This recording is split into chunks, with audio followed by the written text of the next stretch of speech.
Hi, this is Adam from Metal Wani, and we're here with Charlotte from Delain. Good afternoon. Good afternoon, how are you? I am exceedingly well, thank you very much. First of all, huge congratulations on the release of your brand new EP, Hunter's Moon, which was released in 2019. How pleased are you with the way that it's come out and received by your fans? I'm really pleased by it. I think that everyone was really excited about the new songs and about the live recordings. I think some people were hoping for a full album. Because people didn't really quite know what to call this release, because it's too much for an EP. But there should be more new studio songs on a complete studio album. So I think there was some confusion there. But when it comes to the songs and the way that's been received, I've been really pleased. I think people were excited about Masters of Destiny because we've usually chosen our singles to be like the more poppy songs. Yeah. And this was a little bit a step out of our comfort zone, because it was actually one of our more elaborate tracks and more symphonic, and which is something that we also do quite a lot. But we haven't picked as a single before, so people responded well to that. It responded very well to what we received. Now, going to that particular EP, what was the decision behind having some of the studio work and then some of your live recordings? Well, it started with the idea of doing the studio work, similar to what we've done on our previous EPs, Interlude and Lunar Prelude. But as we were working on that, we did the Danse Macabre tour, and that was a tour that we've done with Marco Yitzhak from Nightwish, who's done so many guest performances with us. And this time, for the first time, he joined us on tour. So we were like, we kind of need to film this, even if it's just to have a couple of songs on YouTube. It's a momentous occasion. Yeah, exactly. Like you can't really miss a shot to do something with that. When we saw the material, we were actually it exceeded our expectations. Like the show was lovely. It's my hometown. I go to that place a lot. Like we felt like this needs more than just a few songs on YouTube. This needs a disc of its own. So we started working on making this actually a whole big part of the EP, at which part we didn't know what to call it anymore. So it kind of grew organically on its own. Exactly. So we really wanted to give those songs a spot there. Yeah. And in terms of recording, when producing, I should say, studio work and with live music, how challenging did you find to make sure that you got the recordings absolutely spot on in terms of getting that live reproduction? Yeah. That is a challenge, and when you're doing doing a studio thing, you can you do all the work in the studio, and then whatever needs fixing, you do again, and you do it again, and you do it again until you get it right.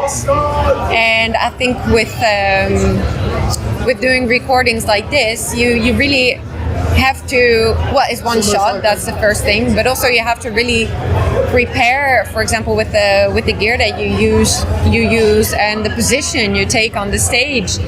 I remember when we did Paradiso, there were some speakers, and they were quite far behind me, so I knew that if I would step too much to the front, I would get feedback that would be hard to get, because then you have to get it out of all of the channels, And then you're conscious through that with the performance again. Yeah, so I think it's a lot of the weight is also moved to before the show. And then it's really up to the mixers and producer, in this case Martijn, and the mixers, to make sure that the material that you have, that you keep it organic. Because the fun thing about live music is that it's live music. But then also, of course, you kind of want to polish it, because you're used to that studio experience. But with the spontaneity in mind. Yeah, exactly. It's a process. Everything is a process, isn't it? Your appearance at Download kicks off a ton of European dates on the Masters of Destiny tour, also including Grasspop, Wacken in Germany. You seem to be one of those bands that always thrives on both the venue and festival audience and put on a big performance. How important it is to you as a band to make your shows as big and as bold as your music?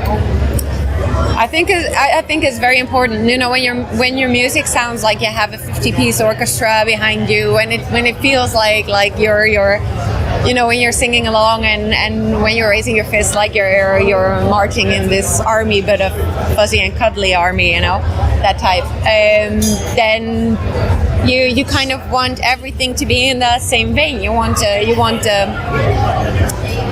your movements to be like that, and you want to feel like that, and you want the picture on the stage to kind of raise that up another level. And yeah, it's really everything's got to blend together nicely, you know. And it's like a call to battle, isn't it? It's a war cry, you know. Yeah. Get everybody going, you know. You have that energy in your music. Yeah. To convey that on the stage is something else. It's lovely, and you know, it's the best feeling in the world when the audience gives you back that energy, and when you feel like what you're doing and the feeling that you're trying, because you're always, when you write the music, you get this feel like when we write a song and we know, oh, this is going to be on the album, you've got that feeling, and you never know whether someone's getting that feeling as well when they listen to the music. Like, everyone responds to these things differently, and that's fine.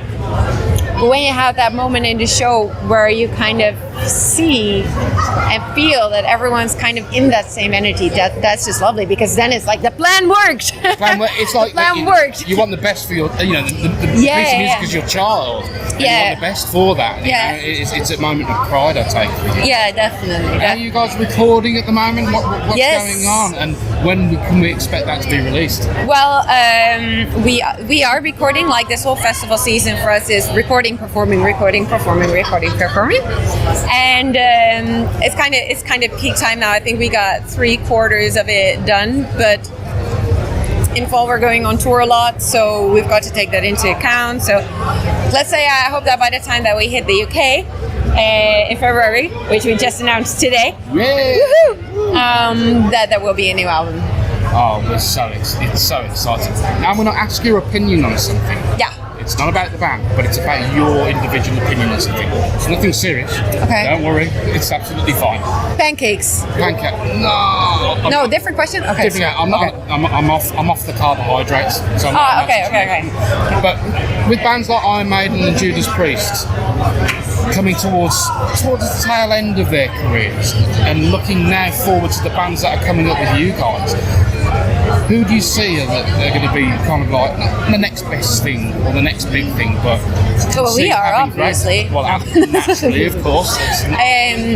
Good question. In your view, though, you know, It doesn't have to be a political answer. Like, you know, maybe it could be someone that you know, or it might be a band that you've admired for years, watching them grow. I really like. There's a lot of bands doing fantastic at this moment, like relatively young bands. If you look at a band like Ghost, how they're performing, and I mean that's obvious, but I really like we've always tried to, in our career, you always have these crossroads, you know, where are you going to go this way, are you going to that way? People are going to push you to do certain things because they think it will get you a quicker success, and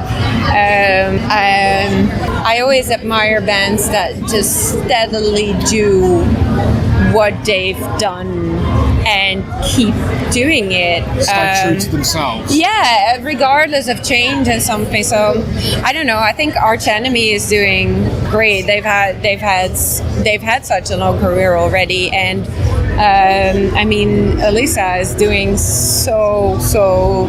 Even with the fantastic singers that they've had before that, you know, Elisa feels like she just she's been there from day one. Yeah, exactly. So yeah, for sure. And so many bands that so are many working to decide hard. from. Yeah. There's really hard.